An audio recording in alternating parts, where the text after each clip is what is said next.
హల్లెలూయా పాడేదా, ప్రభు నిన్ను కొనియాడేదా. నాతో శత్రువులను పడద్రోయు వాడవు నీవే, ఆడు శత్రువులను పడద్రోయు వాడవు నీవే,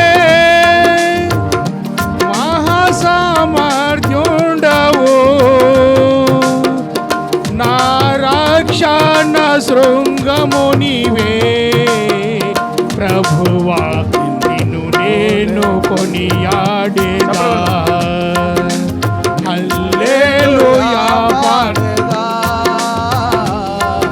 ప్రభు నిన్ను కొనియాడేదా, హల్లెలూయా పాడేదా, ప్రభు నిన్ను కొనియాడేదా. ఆమేన్. దేవునికి స్తోత్రం కలుగునుగాక. ఆమేన్. ప్రభునందు దేవుని బిడ్డలారా, యేసు ప్రభు ఆ గ్రామంలో, ఏ గ్రామంలో? కపెర్నహు అనేటువంటి గ్రామానికి వచ్చి ఉన్నాడని, ఆయన ఒక ఇంట్లో ఉన్నాడన్న సంగతి ఆ గ్రామంలో ఉన్నటువంటి కొందరికి తెలిసినప్పుడు చాలామంది ఆ ఇంటిలోనికి వచ్చారు. వచ్చిన కారణం చేత ఆ ఇండ్లు వచ్చినటువంటి ప్రజలతో నిండిపోయి ఉంది. అయితే అదే గ్రామంలో పక్షవాయువు కలిగిన వాడు ఒకడు ఉన్నాడట. ఆ పక్షవాయువు గలవాన్ని ఎలాగైనా సరే యేసు ప్రభు దగ్గరికి తీసుకొని వెళ్ళాలని నలుగురు మనుషులు మంచం మీద ఉన్న వాడిని ఎత్తుకొని వచ్చారట. ఎత్తుకొని వచ్చినప్పుడు ఎలాగైనా సరే ఆ పక్షవాయువు గలవాన్ని యేసు ప్రభు దగ్గరికి తీసుకొని వెళ్తే వాడు బాగుపడతాడన్న ఆలోచన కలిగి వారు తీసుకొని వస్తే ప్రభు దగ్గరికి తీసుకొని పోవాలని ఆలోచన కలిగారు, కానీ వెళ్ళేదానికి వారికి అవకాశం లేదు. ఇంటి నిండా ఏమున్నారు? మనుషులు ఉన్నారు. యేసు ప్రభుని దగ్గరికి వెళ్ళే మార్గమే వారికి కనబడ లేదు. అలాంటి సమయంలో వారు ఇంటి మీదకి ఎక్కారట, కప్పు తీశారు, అక్కడి నుంచే సరాసరి కిందికి, అంటే ఆయన ఎక్కడ కూర్చున్నాడో ఆ చోటికి మంచంతోనే వాడిని దింపారు. దింపినప్పుడు యేసు ప్రభు వారి విశ్వాసాన్ని చూసి ఆశ్చర్యపడి, నీ పాపములు క్షమించబడి ఉన్నాయని ఆ పక్షవాయువు గల వానితో చెప్పాడు. ప్రభునందు దేవుని బిడ్డలారా, నేను మీ మధ్యలో చెప్పదలుచుకున్నటువంటి అంశాన్ని నేను తీసుకొని వస్తాను. కాస్త జాగ్రత్తగా ఈ మాటలు మనం విందాం. మనం చూస్తున్నటువంటి ఈ జరిగినటువంటి సందర్భం కపెర్నహూము అనేటువంటి పట్టణంలో జరిగింది. కపెర్నహూము అనేటువంటి పట్టణంలో చాలా అద్భుతాలు జరిగాయి. ఓ శతాధిపతి కూడా తన ఇంట్లో తన దాసుడు రోగి అయినప్పుడు యేసు ప్రభు దగ్గరికి వచ్చి, ప్రభువా, నా దాసుడు రోగి అయి ఉన్నాడు, నువ్వు ఒక్క మాట సెలవిస్తే నా దాసుడు బాగుపడునని యేసు ప్రభు దగ్గరికి వచ్చాడు. అప్పుడు యేసు ప్రభు అన్నాడు, పద వెళ్దామంటే, నా ఇంటికి వచ్చేంత యోగ్యత నాకు లేదయ్యా, నాకు కూడా అధికారం ఏంటో తెలుసు, నాకున్న అధికారం ప్రకారం ఒకరిని కూర్చోమంటే కూర్చుంటాడు, లేమంటే లేస్తాడు. నాకు మనుషుల మీద ఎలాగైతే అధికారం ఉందో నీకు కూడా ఈ రోగాల మీద ఏముంది? అధికారం ఉంది. నువ్వు ఊరికి మాట సెలవిస్తే చాలు, నా దాసుడు స్వస్థపరుస్తాడంటే ఆ గడియలోనే, ఆ క్షణంలోనే తన దాసుడు స్వస్థపరచబడినట్లుగా బైబిల్లో మనం చూస్తాం. ప్రభునందు దేవుని బిడ్డలారా, మార్కు సువార్త 9వ అధ్యాయంలో కూడా మన కపెర్నహూమును గురించిన విషయాలను చూస్తాం. చూడండి, పరిశుద్ధ గ్రంథం నుండి మార్కు సువార్త 9వ అధ్యాయం, కపెర్నహూమును గురించిన విషయాలు. ఎవరైనా త్వరగా చూసారా?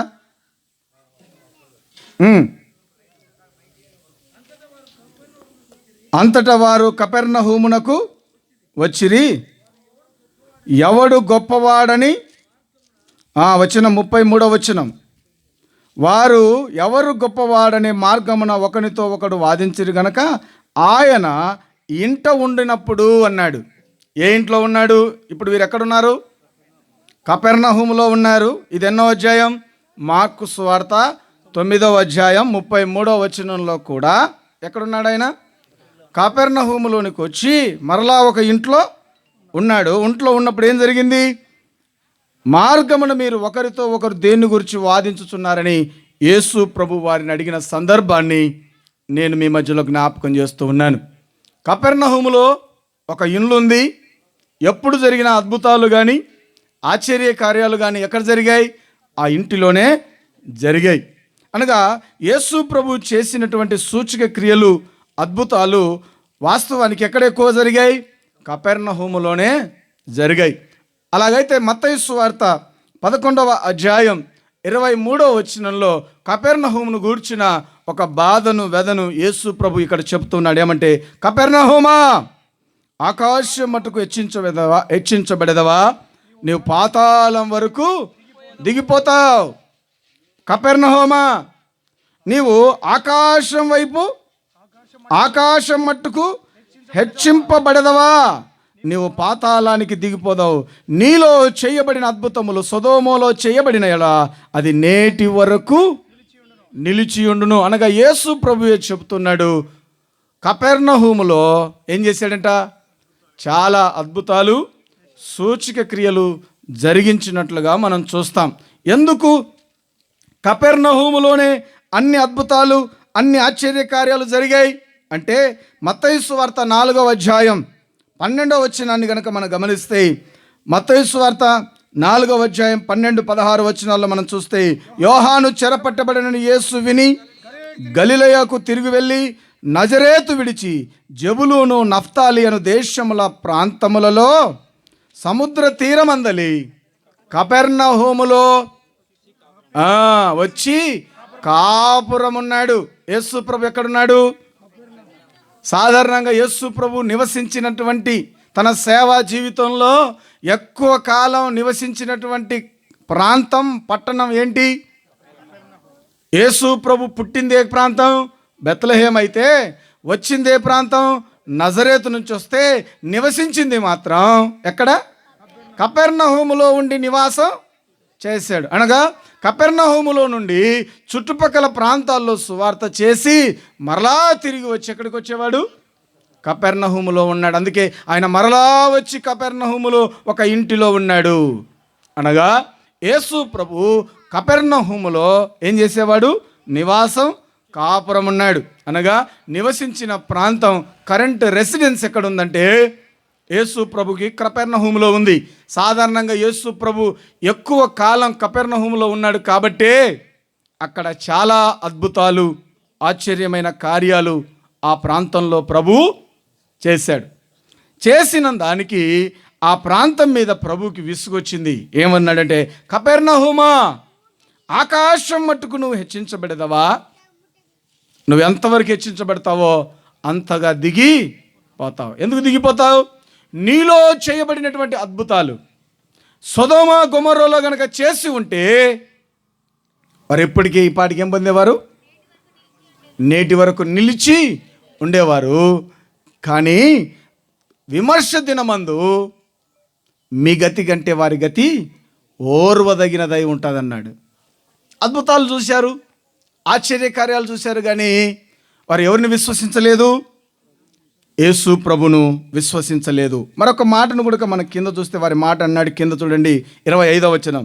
ఆ సమయమున యేసు చెప్పినదేమనగా, ఆ మాటలు చెప్తూనే ప్రభు ఏమన్నాడంటే, తండ్రి, ఆకాశమునకును భూమికిని ప్రభువా, నీవు జ్ఞానులకును వివేకులకును ఈ సంగతులు మరుగు చేసి పసిబాలులకు బయలుపరిచి ఉన్నావని నిన్ను స్తుతించుచున్నాను. అవును తండ్రి, ఈలాగు చేయుట నీ దృష్టికి అనుకూలమాయను అన్నాడు. ఏమన్నాడు? జ్ఞానులకు వివేకులకు నీ సంగతులు ఏం చేశాడంట? మరుగు చేశావు. ఎవరికి మరుగు చేశాడు? హెచ్చింపబడిన కపెర్నహూముకు దేవుని యొక్క మరుగైన సంగతులు ఏమైపోయాయి? మరుగైపోయాయట. వారు యేసు ప్రభువును యూదులైనప్పటికీ, ఇశ్రాయేలు వారైనప్పటికీ, యేసు ప్రభు తమ ఊరికి వచ్చి తమ ఊరిలోనే నివాసం చేస్తూ ఉంటే ప్రభువులో మనిషిని చూశారు, కానీ అదృశ్య దేవుని స్వరూపాన్ని వారు గుర్తుపట్టలేకపోయారు. వారి మధ్యలో నివసిస్తున్నాడు, వారి ప్రాంతంలో నివాసం ఉంటున్నాడు, దేవుని యొక్క అదృశ్యమైన దైవశక్తిని వారి మధ్య రుజువుపరుస్తున్నప్పటికీ ప్రభు యొక్క మహిమను వారు కనుగొనలేకపోయారు. ప్రభు యొక్క అదృశ్య స్వరూపాన్ని వారు చూడలేకపోయారు, మనిషిగానే చూశారు. అందుకే అక్కడ ఉన్నటువంటి శాస్త్రులు ధర్మ శాస్త్రోపదేశకులు అయినారు, అయ్యా మనిషి ఏంటి, పాపాలను క్షమించడం ఏంటి, దేవుడు కదా మనిషి యొక్క పాపాలు క్షమించేది, ఈ పాపాలేంటి, ఈ క్షమించబడేది ఏంటని ప్రశ్నలు కూడా అక్కడ ఉన్నటువంటి మనుషులు లేవనెత్తారు. ప్రభునందు దేవుని బిడ్డలారా, కపెర్నహూమా అనే ప్రాంతాన్ని ప్రభు హెచ్చరించాడు. ఆ పట్టణాన్ని బట్టి ఆయన ఏం చేశాడు, ఆశ్చర్యపోయాడు.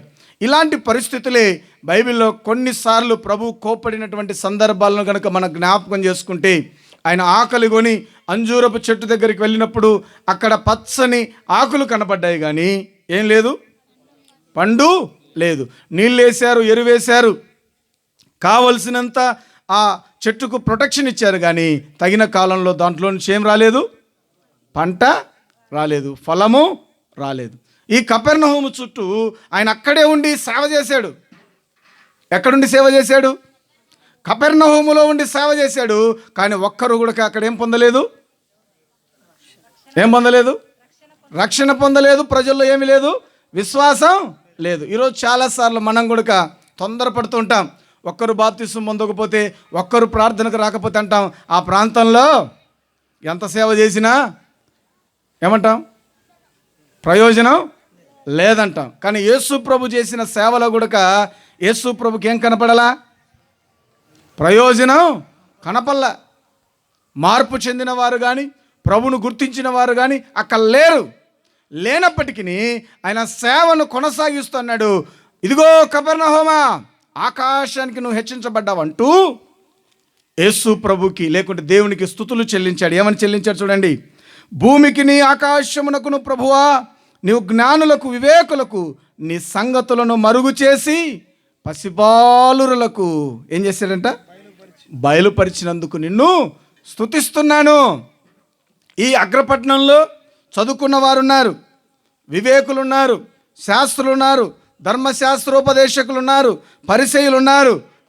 వారి దగ్గర వివేకం ఉంది, జ్ఞానం ఉంది, ఐశ్వర్యం ఉంది, కానీ ఏం లేదు, దేవుణ్ణి గుర్తించే జ్ఞానం వారికి లేదు. అందుకే అపోస్తలుడైనటువంటి పౌలు కొరింథీయులకు రాసిన పత్రిక, మొదటి పత్రిక 1వ అధ్యాయంలో మనం గనక చూస్తే దేవుని బిడ్డలారా చూడండి, 20వ వచనం, జ్ఞాని ఏమయ్యను, శాస్త్రి ఏమయ్యను, ఈ లోకపు తర్కవాది ఏమయ్యను, ఈ లోకపు జ్ఞానమును దేవుడు వెర్రితనముగా చేసి ఉన్నాడు కదా. ఏం చేశాడంటే ఈ లోక జ్ఞానాన్ని దేవుడు వెర్రితనముగా చేసి ఉన్నాడు. దేవుని జ్ఞానానుసారముగా లోకము తన జ్ఞానము చేత దేవునిని ఎరగకుండినందున అన్నాడు. ఈ మాట మీరు జ్ఞాపకం చేసుకోండి. ప్రభు అన్నాడు, యేసు ప్రభు అన్నాడు, ప్రభువా నీవు జ్ఞానులకు వివేకులకు ఈ సంగతి మరుగు చేసి పసిబాలురకు బయలుపరిచినావన్నాడు. అపోస్తలుడైనటువంటి పౌలు పరిశుద్ధాత్మ ద్వారా అన్నాడు, ఈ లోక జ్ఞానము ఏం చేసిందంట, ఆ మాట చదవండి, ఈ లోక జ్ఞానమును దేవుడు వెర్రితనముగా చేసి ఉన్నాడు కదా. దేవుని జ్ఞానానుసారముగా లోకము తన జ్ఞానము చేత ఏం ఎరగలేదు, దేవుణ్ణి ఎరగడం లేదంట. దేవుని కనుక్కోవడానికి ఏముండాలి, జ్ఞానం ఉండాలి. కానీ దేవుణ్ణి కనుక్కోవడానికి లేకుంటే దేవుణ్ణి తెలుసుకోకుండా ఉండేదానికి వీళ్ళ జ్ఞానాన్ని ఉపయోగిస్తున్నారు. అందుకే ఈ కపెర్నహూము అనేటువంటి ప్రాంతాన్ని ప్రభు కోప్పడి వారిని అన్నారు, మీ దుర్గతి విమర్శ దినమందు మీకంటే సొదొమ గొమొర్రా ప్రాంతమే ఓర్వదగినదిగా ఉంటుందన్నారు. ఎందుకు వీళ్ళ పరిస్థితిని అంతగా శపించాడు? మనం ఒక్కసారి ఆలోచన చేస్తే సొదొమ గొమొర్రా ప్రాంతం మనందరికీ తెలుసు, చాలామందికి బైబిల్ చదివిన వారికి. సొదొమ గొమొర్రా ప్రాంతంలో ఉన్నటువంటి పాపం, సొదొమ గొమొర్రా ప్రాంత ప్రజల యొక్క వికృతమైన చేష్టలు దేవునికి కోపాన్ని రేపినప్పుడు ఆ ప్రజలు దేవుణ్ణి మరిచి తమ కామాభిలాషను, దొంగతనాన్ని వీటన్నిటిని నెరవేర్చుకోవడానికి వారు తిరిగినప్పుడు, దేవునికి దూరమైనప్పుడు దేవుని కోపం సొదొమ గొమొర్రా ప్రాంతం మీద రగిలి ఆకాశం నుంచి అగ్ని గంధకాలను వేసి అగ్ని చేత సొదొమ గొమొర్రా ప్రాంతాన్ని ఏం చేశాడు, మండించాడు, కాల్చివేశాడు. దేవుని మాట విననప్పుడు, దేవునికి వ్యతిరేకంగా బ్రతికినప్పుడు, దేవుణ్ణి గుర్తుపట్టినప్పుడు, పాపములో మునిగిపోయినప్పుడు ఆ పట్టణాన్ని చూసి, ఆ ప్రాంతాన్ని చూసి, దేవుని భయం లేని ప్రాంతాన్ని దేవుడు కాల్చివేశాడు. ఇక్కడికైతే ఆ సొదొమ గొమొర్రా ప్రాంత ప్రజల కంటే వీరు మరింత ఘోరమైన పరిస్థితిలో ఉన్నారు అని ఎవరిని గురించి అన్నాడు? పరిశీలన గురించి, శాస్త్రులను గూర్చి, ధర్మోపదేశకులను గూర్చి యేసు ప్రభు పలికినటువంటి మాటలు వింటే ఆశ్చర్యాన్ని కలుగజేస్తాయి. ఎందుకంటే వీరు తమ జ్ఞానం చేత తమను తాము ఏం చేసుకుంటున్నారు? హెచ్చించుకుంటున్నారు. తమ జ్ఞానం చేత తాము ఏం చేస్తున్నారు? హెచ్చించుకొని సత్యాన్ని మరుగు చేస్తున్నారు, వాక్యాన్ని మరుగు చేస్తున్నారు. ఇంకేం మరుగు చేశారు? దేవుణ్ణి కనుక్కోవడం మరుగు చేశారు. ప్రభునందు దేవుని బిడ్డలారా, దేవుని భక్తి అనేది మనలో వివేకం ఎక్కువైన తర్వాత, ఎప్పుడైతే మనిషికి జ్ఞానము వివేకం ఎక్కువైందో ఎవరిని మర్చిపోతున్నాం? ఈ జ్ఞానాన్ని, ఈ వివేకాన్ని, ఈ అధికారాన్ని ఉపయోగించి మన తప్పులను కప్పిపెట్టడానికి ప్రయత్నం చేస్తున్నాం తప్ప దేవుణ్ణి బయటికి తీసుకురావడం లేదు. ఉదాహరణకు మీరు గమనిస్తే దేవుని బిడ్డలారా, ఇశ్రాయేలు ప్రజలకు రాజు అయినటువంటి దావీదు పాపం చేసినప్పుడు తన అధికారాన్ని ఉపయోగించి, తన జ్ఞానాన్ని ఉపయోగించి ఏం చేశాడు? తన అధికారాన్ని ఉపయోగించి, తన జ్ఞానాన్ని ఉపయోగించి ఏం చేశాడు? ఉరియాను చంపించాడు. కాముగా తన పాపాన్ని కప్పెట్టడానికి ప్రయత్నం చేశాడు. తన దగ్గర జ్ఞానం లేదా? ఉంది. వివేకం లేదా? ఉంది. ఇశ్రాయేలు ప్రజలను ఏం చేస్తున్నాడు? ఆయన పరిపాలన చేస్తున్నాడు. కానీ అంత పరిపాలన చేసే జ్ఞానం కలిగినటువంటి బలమైనటువంటి దావీదు పాపం చేసినప్పుడు మాత్రం అదే జ్ఞానాన్ని ఉపయోగించి, అదే అధికారాన్ని ఉపయోగించి ఏం చేశాడు? కప్పిపెట్టే ప్రయత్నం చేశాడు. దేవుని బిడ్డలారా, ఈ రాత్రి ఈ మాటలు వింటున్న ఈ సందర్భాన్ని మీరు అలా పెట్టి కొంచెం కిందికి వద్దాం. ఆ కపెర్నహూములోనికి 4 వ్యక్తులు వచ్చారు. ఆ 4 వ్యక్తులు వచ్చి ఆ చిన్నవాడిని, లేకుంటే ఆ పక్షవాయువు కలిగిన వాడిని యేసు ప్రభు దగ్గరికి వెళ్ళే సమయానికి వారికి ఏమడ్డొచ్చింది? మొట్టమొదటిగా ప్రజలు అడ్డు వచ్చారు, ఆటంకంగా నిలబడ్డారు. ఎవరు నిలబడింది ఆటంకంగా? ప్రజలు. తర్వాత ఏం ఆటంకంగా నిలబడింది? ఇంటి మీద ఉన్న పెంకులు అడ్డంగా నిలబడ్డాయి. ఆ తర్వాత కిందికి తిరిగిన తర్వాత ఇంకెవరు అడ్డం వచ్చారు? పరిసయ్యులు, శాస్త్రులు, ధర్మశాస్త్రోపదేశకులు ఏమొచ్చారు? అడ్డొచ్చి నువ్వు పాపాలు క్షమించే అధికారం నీకెక్కడుందని ప్రశ్న వేశారు. ఈ ముగ్గురు ఎక్కడి నుంచి వచ్చారు? ఈ ముగ్గురు ఏ ఊరిలో ఉన్నారు? కపెర్నహూములో ఉన్నాడు. ఈయన ఎవరిని ప్రశ్నిస్తున్నాడు? కపెర్నహూమా, నిన్ను నువ్వు హెచ్చించుకుంటున్నావు, నీ జ్ఞానాన్ని హెచ్చించుకుంటున్నావు, నీ జ్ఞానాన్ని హెచ్చించుకో, నిన్ను నువ్వు హెచ్చించుకో. కానీ నువ్వు ఒకటి మరుగు చేస్తున్నావు. ఏంటంటే సత్యాన్ని మరుగు చేస్తున్నావు, దేవుని జ్ఞానాన్ని మరుగు చేస్తున్నావు. మీకు ఈ సంగతి అర్థం కావాలంటే నేను మీకు ఈ మాటలు చెప్పాలి. సత్యం మరుగు చేయడం ఏంటి? జ్ఞానం మరుగు చేయడం ఏంటి? ఒక ఆమె, ఒక చిన్న కుటుంబం ఒక ఊరిలో నివసిస్తూ ఉన్నప్పుడు ఆ ఇంట్లో ఆ తండ్రి ఉదయం లేవగానే ఆఫీస్కి వెళ్తాడు. ఆఫీస్కి వెళ్ళినప్పుడు ఆ ఇంట్లో ఎవరు ఉంటారు? భార్య ఉంటుంది, వారికి ఒక కుమారుడు ఉన్నాడు. ఈ తండ్రి ఎప్పుడైతే ఆఫీస్కి వెళ్తాడో ఆ భార్య కుమారుడు ఇంట్లో ఉండి తలుపేసుకొని ఇంట్లో ఉంటారు. దేవుని బిడ్డలారా, అలా కొద్ది కాలం గడుస్తూ ఉన్నప్పుడు ఈమె ఆ ఇంట్లోకి, భర్త ఎప్పుడైతే ఇంట్లో నుంచి బయటికి వెళ్తాడో ఆ ఇంట్లోకి మరో వ్యక్తి ఇంటికి వచ్చేవాడు. ఈయన బయటికి వెళ్ళిన కొద్ది నిమిషాలకే, కొద్ది క్షణాలకే మరో వ్యక్తి ఇంటికి వచ్చేవాడు. ఈ అబ్బాయి రోజు తల్లితో గొడవ పడుతున్నాడు. అమ్మ, నాకు ఆడుకోవడానికి బొమ్మలు కొని, అమ్మ నాకు ఆడుకోవడానికి సైకిల్ కొని, అమ్మ నాకు ఆడుకోవడానికి సెల్లు కొని అంటే ఎప్పుడు నా దగ్గర ఏడివిరా అని అడిగినప్పుడు ప్రతిసారి వాడిని ఏం చేసేదామే? కొట్టేది. అడిగిన ప్రతిసారి ఏం చేసింది? వాడిని కొట్టింది.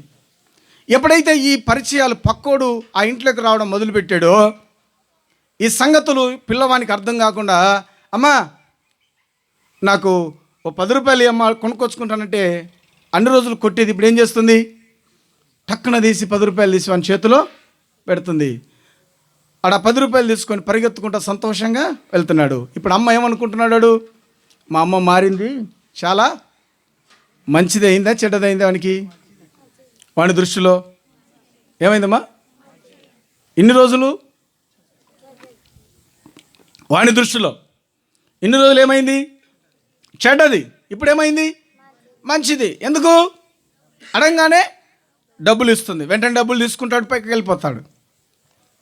ఈ పరిస్థితులు చూస్తూ ఉన్నాడు. అమ్మా వీడి పట్టించుకోవట్లా. అమ్మా నాకు కారు కావాలి, కారు బొమ్మ కావాలంటే కారు బొమ్మ వస్తుంది, సైకిల్ కావాలంటే సైకిల్ వస్తుంది. ఇన్ని వస్తున్నప్పుడు వీడు సంతోషంగా ఆటల్లో మునిగిపోతున్నాడు.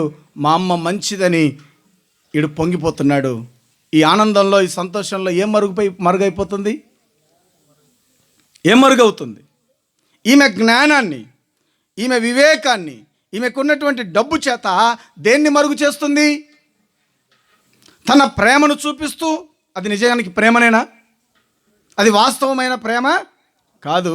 తన దగ్గర ఉన్నటువంటి డబ్బును, తన దగ్గర ఉన్నటువంటి లాలను, తన దగ్గర ఉన్నటువంటి వివేకాన్ని ఉపయోగించి సత్యాన్ని మరుగు చేస్తుంది. ప్రభునందు దేవుని బిడ్డలారా, ఈరోజు చాలామంది మరుగు చేస్తున్నారు. తాగిన మైకంలో వానికి ఇంకా తాపి వీళ్ళు మరుగు చేస్తున్నారు. ఈ మరుగు ఏం చేస్తుందంటే సత్యాన్ని కప్పి పెడుతున్నారు, అవాస్తవాన్ని బయటికి తీస్తున్నారు. ప్రభునందు దేవుని బిడ్డలారా, ఈ ధర్మ శాస్త్రోపదేశకులు దేవుని వాక్యాన్ని చదువుతున్నారు, వాక్యంలో ఆనందిస్తున్నారు, కానీ సత్యాన్ని మరుగు చేస్తున్నారు. ఎందుకంటే సత్యము ప్రజలకు తెలిస్తే ప్రజలు సత్యాన్ని వెంబడిస్తారు, వీరిని విడిచిపెడతారు. శాస్త్రులను విడిచిపెడతారు, అక్కడ ఉన్నటువంటి పరిశీలనలు విడిచిపెడతారు, ధర్మశాస్త్రోపదేశకులను విడిచిపెడతారు. వాళ్ళని విడిచిపెట్టకూడదంటే వీరికి ఏం తెలియదు? ప్రజలకు సత్యం తెలియదు. సత్యం తెలిసి ఏమైంది? ఇప్పుడు రోజు కూడా చాలామంది, మనలో కూడా చాలామంది ఏం చేస్తున్నారంటే మరుగు చేస్తున్నారు దేవుణ్ణి కూడా. ఏం చేయమన్నా, ప్రార్థన చేయాలంటే నేనే ఉండాలి, వాక్యం చెప్పాలన్నా నేనే ఉండాలి. నువ్వు ప్రార్థన చేసుకో నాయనా, దేవుడు నా ప్రార్థనే కాదు నీ ప్రార్థన కూడా ప్రభు వింటాడు అని చెప్తే చెప్పగలమా ఆ మాట? ఎవరన్నా చెప్పగలమా ఆ మాట? అయ్యా నేను ఈరోజు విత్తనం వేస్తున్నాను, ప్రార్థన చేయాలనుకున్నంటే నీవే చేయి, నా ప్రార్థన విన్న దేవుడు నీ ప్రార్థన వింటాడు, మోకరించు, ప్రార్థన చేయి అని చెప్పగలమా? అయ్యా నాకు జబ్బు చేసింది, కడుపు నొస్తుంది అంటే ఏం చేస్తాం? వెంటనే మనం ప్రార్థన చేయడం ప్రారంభిస్తాం. నేనెందుకయ్యా, నా ప్రార్థన కాదు ప్రభు వినేది, నీ ప్రార్థన ప్రభు వింటాడు, మోకరించు, ప్రార్థన చేయ, ఆ తర్వాత నాకు చెప్పు అని చెప్పగలమా మనం? చెబితే వాడు మరలా మనకు ఫోను చెయ్యడు. వాడు ఎవరికి కనెక్ట్ అయిపోతాడు? మనం ఏం మరుగు చేస్తున్నాం? వాడు దేవునికి కనెక్ట్ అయిపోతే మనకిచ్చేటోడు ఎవడిస్తాడు? మనల్ని పోషించేటోడెవడు? మనల్ని ఆదరించేటోడెవడు? మనల్ని గౌరవించేటోడెవరు? ప్రభునందు దేవుని బిడ్డలారా, ఆనాడు ఈ ఉపాయంలో పడ్డారు ధర్మశాస్త్రోపదేశకులు, పరిసయ్యులు. ఇలాంటి బుద్ధితోనే, ఇలాంటి జ్ఞానంతోనే వాటికన్ సిటీలో ప్రపంచంలోనే పెద్ద చర్చి, ప్రపంచంలోనే అత్యధికమైన ధనికమైన చర్చి ఎక్కడుందంటే వాటికన్ సిటీలో ఉంది. ఆ చర్చిలో ఉన్నటువంటి డబ్బు అంతా ఇంత లేదు, ఈ ప్రపంచంలో మొట్టమొదటి స్థానంలో ఉంది. కారణం ఏంటంటే ఆ చర్చికి వచ్చే డబ్బు ఎలా వస్తుందంటే, ఎవడైనా పాపం చేశాడనుకోండి, పాపం చేసి వెళ్ళి వారి చెవిలో చెప్తాడు, అయ్యా ఈరోజు పలానా వ్యభిచారం చేసి వచ్చానని చెవిలో చెప్తాడు. అంటాడు, వ్యభిచారమా? ఎన్నిసార్లు చేసావు? 3 సార్లు. 3 10 30,000 కొట్టేసి అంటాడు. అయ్యా నేను దొంగతనం దొంగతనమా? ఎంత చేసావు? 10 లక్షలు దొంగతనం చేశానయ్యా. 10 లక్షలు చేసావా? 10 లక్షల దశం భాగం 10 లక్షలు దేవుని కొట్టేసేయి, ప్రార్థన చేస్తాం, అయిపోద్ది. ఈరోజు దేవుని బిడ్డలారా, ప్రార్థనల ముసుగులో, ఆదరణ ముసుగులో, వాస్తవాన్ని ఒప్పించకుండా, సత్యాన్ని ప్రజలకు తెలియకుండా, దాన్ని ఒప్పింపజేయకుండా, ప్రభుతో సమాధానపరచకుండా వారి మధ్యలో మనుషులం ఎంటర్ అయ్యి ఏం చేస్తున్నాం? సత్యాన్ని మరుగు చేస్తున్నాం, సత్యాన్ని మూసేస్తున్నాం. అందుకే ఓ కపెర్నహూమా, నిన్ను నువ్వు హెచ్చించుకుంటున్నావు. నీ ధర్మశాస్త్రం చేత, నీ వివేకం చేత, నీ జ్ఞానం చేత నిన్ను నువ్వు హెచ్చించుకుంటున్నావు. అందుకన్నాడు జ్ఞాని ఏమాయను. రండి చదువుదాం. జ్ఞాని ఏమాయను, శాస్త్రి ఏమాయను, ఈ లోకపు తర్కవాది ఏమాయను. ఈ లోకము జ్ఞానము దేవుడు వెర్రితనముగా చేసి ఉన్నాడు. 22వ వచనం, యూదులు సూచక క్రియలు అడుగుచున్నారు, గ్రీసు దేశస్థులు జ్ఞానము వెతుకుచున్నారు, అయితే మేము సిలువ వేయబడిన క్రీస్తును ప్రకటించుచున్నాము. ప్రజలందరికీ ఏం కావాలి? సూచక క్రియలు కావాలి, అద్భుతాలు కావాలి, స్వస్థతలు కావాలి, ఆశీర్వాదాలు కావాలి. వీటి ముసుగులో సత్యమై ఉన్న సంగతిని ప్రజలు మర్చిపోతున్నారు. సత్యాన్ని బోధించడం సేవకులు మర్చిపోయారు, సత్యాన్ని బోధించడం ప్రజలు మర్చిపోతున్నారు. చివరికి దేవునికి మానవునికి మధ్య ఎడబాటు అలాగే మిగిలిపోయింది. దేవుణ్ణి కలుసుకోవాలనుకోండి, మీరే దేవుని దగ్గరికి వెళ్ళాలంటే ఏం చేయాలి? మనం దేవుణ్ణి కలుసుకోవాలి. ఇప్పుడు రాజేష్ అన్నతో మీరు మాట్లాడాలి, ఏం చేయాలి? అన్నం డైరెక్ట్గా వెళ్ళి కలవాలి, లేకుంటే ఫోన్లో మాట్లాడి. ఇప్పుడు దేవుణ్ణి కలవాలంటే ఏం చేయాలి? ప్రార్థన చేయాలి. ప్రార్థన చేయాలంటే ఏం చేయాలి? ఎవరు నీకు నువ్వే చేస్తావు, ఎవరన్నా పిలుస్తావా? దేవుణ్ణి కలుసుకోవడానికి కూడా మన మధ్యవర్తుల కోసం ప్రయత్నం చేస్తున్నాం. నేను సేవకులను తప్పుపట్టలేదు, ఖచ్చితంగా సేవకులు ఉండాల్సిందే, మనల్ని సరైన విధంగా వారు నడిపించాల్సిందే. వారు లేకుండా మనం దేవుని యొక్క మార్గంలోకి వెళ్ళలేం. అయితే నేను చెప్తున్నటువంటి ఉద్దేశం ఏంటంటే, ఎప్పుడే కానీ నాయకులైన వారు ఎత్తుకొని మోయకూడదు, వారిని నడిపించాల్సిందే కానీ ఎప్పటికీ వారిని భుజాల మీద మోయకూడదు. చిన్నపిల్లవాడు నడవలేనప్పుడు ఏం చేస్తాం? భుజాల మీద మోస్తాం. వానికి కాళ్ళు వచ్చిన తర్వాత ఏం చేస్తాం? కింద పెట్టి నడిపిస్తాం. దేవుని బిడ్డలారా, కింద పెట్టి నడుస్తున్నప్పుడు వాడిని కాళ్ళ మీద వాడు నడవడం వలన వాడేమవుతున్నాడు? బలాన్ని, శక్తిని పుంజుకొని తన కాళ్ళ మీద తాను నిలబడి నడవడం, సంపాదించుకోవడం నేర్చుకుంటున్నాడు. అలాగే ఆధ్యాత్మిక జీవితంలో మనము ప్రభువుని స్వతంత్రంగా కలుసుకునేదానికి ప్రయత్నం చెయ్యాలి. అయితే దేవుని బిడ్డలారా, ఈరోజు నేను చెప్పదలుచుకున్నటువంటి మాటను మీకు మరలా నేను జ్ఞాపకం చేస్తున్నాను. ఏంటంటే, వివేకుల జ్ఞానం ఏమైంది? వెర్రితనంగా చేస్తున్నాడట. ఎవరైతే నేను జ్ఞానాన్ని ఉప్పొంగుతున్నాడో, ఎవరైతే నేను శాస్త్రాన్ని ఉప్పొంగుతున్నాడో, ఆ జ్ఞానం వారిని వెర్రివారిగా చేస్తుంది. అందుకే ఆయన అన్నాడు, నువ్వు ఆకాశం వైపు హెచ్చించుకుంటున్నావు, కానీ సత్యాన్ని మరుగు చేస్తున్నావు. ఈరోజు ప్రభునందు దేవుని బిడ్డలారా, యవనస్తులు సహితం, మనుషులు సహితం దేన్ని మరుగు చేయడం మొదలుపెట్టామంటే సత్యాన్ని మరుగు చేస్తున్నాం, పాపాన్ని మరుగు చేస్తున్నాం, వాస్తవికతను మరుగు చేస్తున్నాం. చిన్న పిల్లవాడికి మొదలుకొని స్కూల్కి వెళ్ళే, కాలేజెస్కి వెళ్ళే పిల్లవాళ్ళు కూడా డబ్బులు ఏం చేస్తున్నారు? ఇంట్లోకి వెళ్ళాము, ఇంట్లో నుంచి ఏం చెప్తున్నారు?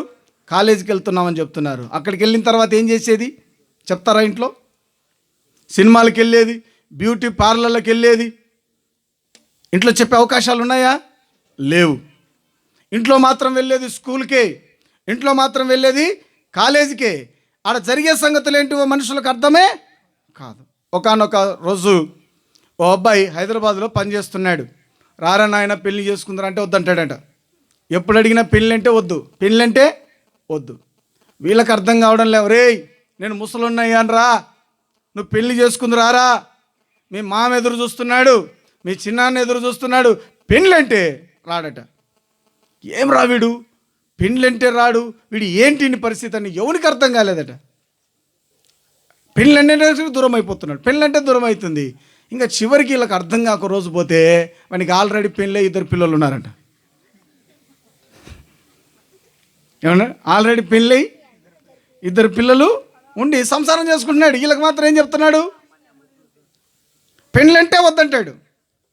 పెళ్ళంటే ఇప్పుడే వద్దు, ఇంకా నేను సంపాదించాలి, వీళ్ళేమో ఈ ఆలోచనలో ఉన్నాడు. వాడు ఆల్రెడీ పెళ్లి చేసుకొని 2 పిల్లలతో సంసారం. ఏం మరుగు చేస్తున్నారు? ఎవరికి మరుగు చేస్తున్నావు? కుటుంబానికి మరుగు చేస్తున్నావు. అలాగే దేవుని బిడ్డలారా, ధర్మశాస్త్రోపదేశకులు దేన్ని మరుగు చేశారంటే సత్యాన్ని ప్రజలకు తెలియకుండా మరుగు చేశారు. సత్యమేంటి? నీవు నేను గ్రహించవలసిన సత్యమేంటి? వారు అన్నారు, యూదులు సూచక క్రియలు అడుగుతున్నారు, గ్రీసు దేశస్థులు జ్ఞానమును వెతుకుతున్నారు, అయితే మేము సిలువ వేయబడిన క్రీస్తును ప్రకటించుచున్నాం. క్రీస్తులో ఏముంది? సత్యం ఉంది.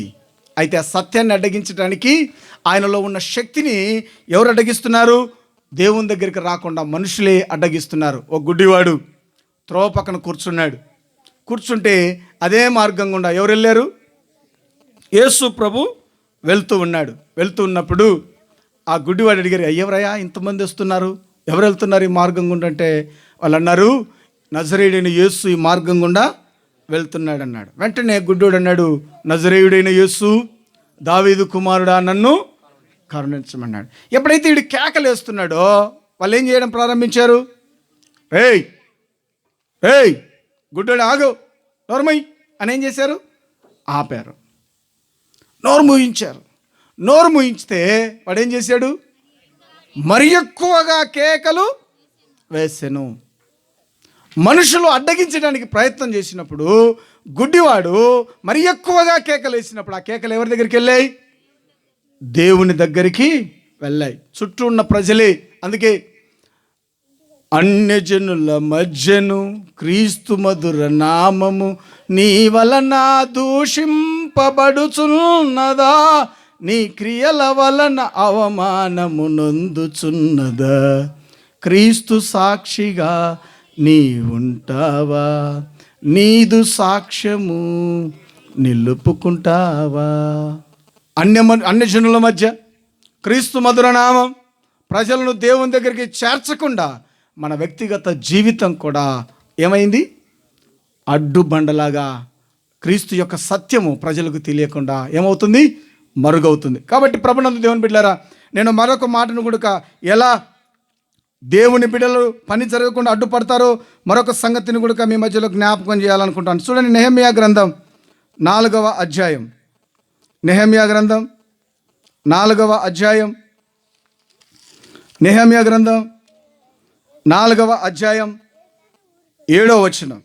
సన్బల్లట్టును, టోబియాయును, అరేబీయులను, అమ్మోనీయులను, అష్టోదీయులను యెరూషలేము యొక్క గోడలు కట్టబడిననియు బీటలన్నీ కప్పబడినని విన్నప్పుడు మిగుల కోపబడి యెరూషలేము మీదికి యుద్ధమునకు వచ్చి పని ఆటంకపరచవలనని వారందరూ కట్టుకట్టి మమ్మను కలతపరచగా.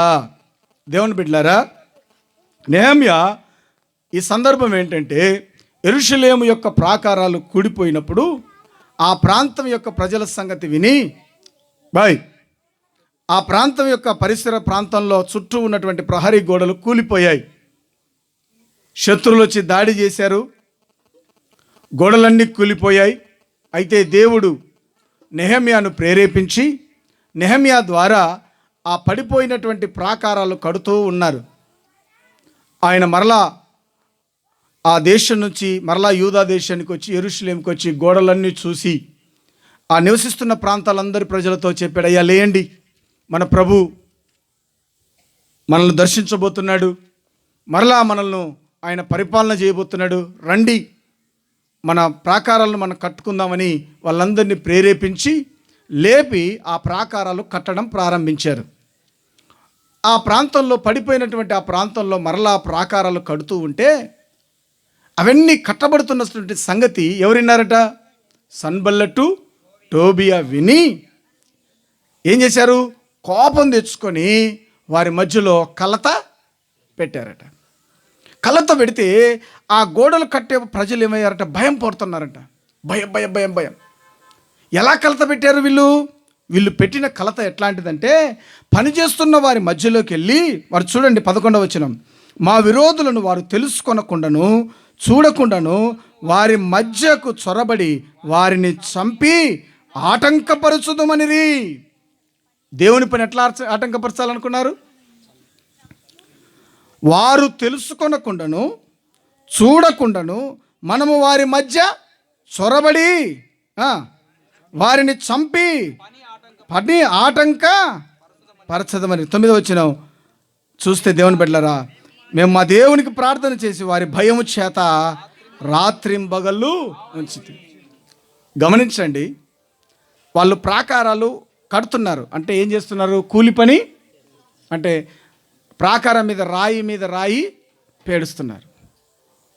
పడిపోయినటువంటి ప్రాకారాన్ని ఆ ఇశ్రాయేలీలు మిగిలినటువంటి యూదులు కడుతూ ఉంటే ఈ సన్బల్లటు టోబియా వాళ్ళకు మాట చెప్పారు, రే మీరు కడుతున్నారు కదా మందిరము, మీరు కడుతున్నారు కదా ప్రాకారాలు, మిమ్మల్ని చంపేదానికి ఎవడో లేడు, మీ పక్కన ఉన్నాడు, మీరు రాత్రి చంపేస్తారు మిమ్మల్ని. వాడు ఎక్కడునో లేర్రా, మీ మధ్యలోకి వచ్చి మిమ్మల్ని ఏం చేస్తాడు? చంపేస్తాడని చెప్తే వీళ్ళకి ఏమైంది? ఎందుకు అంత భయం వచ్చింది? ఇప్పుడు వీడు రాయి అందిస్తున్నాడు పైనుండికి. నా రాయి తీసి నేను ఇప్పుడు కృపాకర్కి ఇస్తున్నా. కృపాకర్ పైన ఉన్నాడు, ఏం చేయొచ్చు నా మీదకి?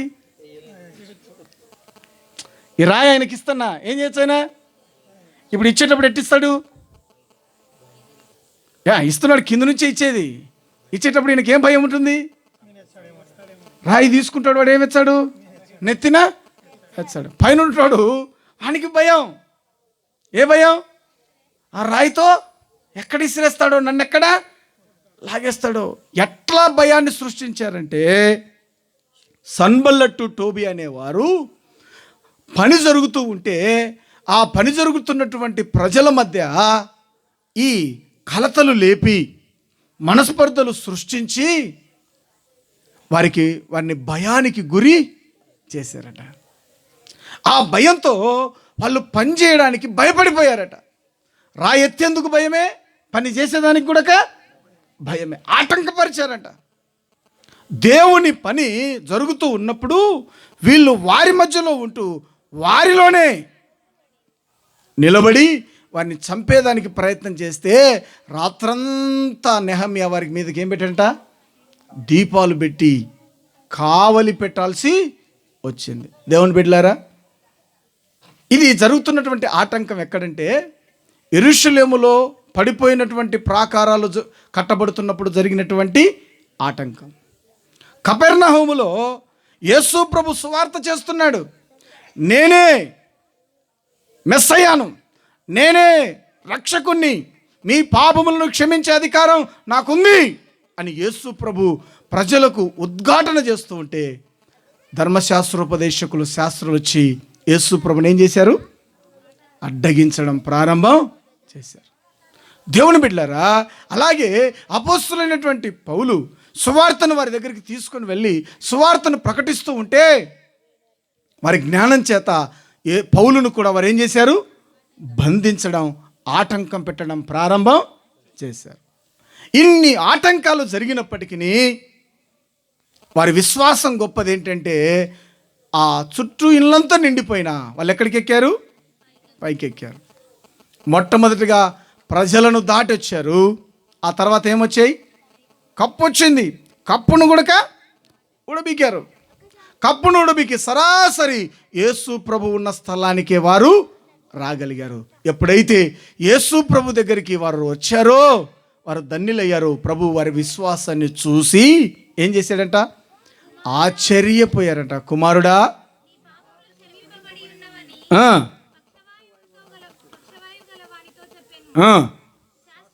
ఏమన్నాడు? కుమారుడా, మొట్టమొదట ఆయన చేసింది ఏంటి చెప్పండి? వాళ్ళు వచ్చి రావడమే. దేనికోసం వచ్చారు? పక్షవాయువు గలవాడు దేనికోసం వచ్చాడు? స్వస్థత కోసం వచ్చాడు. యేసు ప్రభు ఏం చెప్తున్నాడు? యేసు ప్రభు ఏం చెప్తున్నాడు? నీ పాపములు క్షమించబడి ఉన్నవి. ప్రభు వచ్చింది దేనికి? యేసుక్రీస్తు ఈ లోకానికి ఎందుకు వచ్చాడు? పాపులను. దేవుని బిడ్డలారా గమనించండి, యేసు ప్రభు తాను వచ్చినటువంటి గురి మర్చిపోలా. తన దగ్గర అధికారం ఉంది, తన దగ్గర స్వస్థపరిచే శక్తి ఉంది, బాగు చేసే పవర్ తనలో ఉన్నప్పటికీ తాను ఏ ఉద్దేశంతో తాను వచ్చాడో ఆ సంగతి ఆయన మర్చిపోలే. తను వచ్చినటువంటి కారణాన్ని వెదజల్లుతున్నాడు. ఏంటంటే, కుమారుడా, నీ పాపాలు క్షమించబడి ఉన్నాయి. ఇది సత్యం. సర్వలోకం తెలుసుకోవాల్సిన సత్యం ఏంటంటే, మనిషి యొక్క పాపాలు ఏం చేయబడాలి? క్షమించబడాలి. ఎన్ని రోగాలున్నా, ఎన్ని బాధలున్నా మనిషికి ప్రాబ్లం ఏం లేదు, కానీ పాపం మనిషిలో ఉంటే అదే భయంకరమైన వర్రి. ఈ ప్రపంచంలో దేనికి భయపడాల్సిన అవసరం లేదు. ఈ ప్రపంచంలో దేనికి బాధపడాల్సిన అవసరం లేదు. ఒకే ఒక్కదానికి మనమందరం బాధపడాలి. అదేంటి? పాపం. మనిషిలో ఉన్న పాపం పోతే మనకున్న రోగాలన్నీ పోతాయి. పాపం పోకుంటే ఏ రోగము పోదు. ప్రభుత్వం దేవుని బిడ్డలారా, మనిషికి కావాల్సినటువంటి జ్ఞానం ఇదే. మనిషి తెలుసుకోవాల్సినటువంటి సత్యం ఇదే. మనిషి తెలుసుకోవాల్సినటువంటి వివేకం ఇదే. అయితే ఏం చేస్తుందంటే, మనిషి యొక్క వివేకం, మనిషి యొక్క జ్ఞానం దేవుని యొక్క సత్యాన్ని మరుగు చేస్తుందంట. ఏమంటాడు? రేయ్, నువ్వు చేసేది తప్పు అంటే ఏం చెప్పాడు? పలానా సెక్షన్ ప్రకారం నేను తప్పు చేయలేదంటాడు. ఇది చేస్తున్నది తప్పు అంటే ఏమంటాడు? తప్పు ఒప్పుకునే గుణం మనిషికి లేదు. మరి మరొకటి ఏమైందంటే, ఈ దేవుడు చెప్పినటువంటి మాట ఏంటంటే, మనిషి యొక్క జ్ఞానం అంట, ఈ లోక సంబంధమైన జ్ఞానం అంట, దేవుని జ్ఞానాన్ని, దేవుని యొక్క సత్యాన్ని ఏం చేసిందంట? మరుగు చేసిందంట. అంటే మనిషికి జ్ఞానం పెరిగిపోయే కొద్దీ, మనిషికి వివేకం పెరిగిపోయే కొద్దీ దేవుని యొక్క జ్ఞానానికి మనిషి ఏమవుతున్నాడు?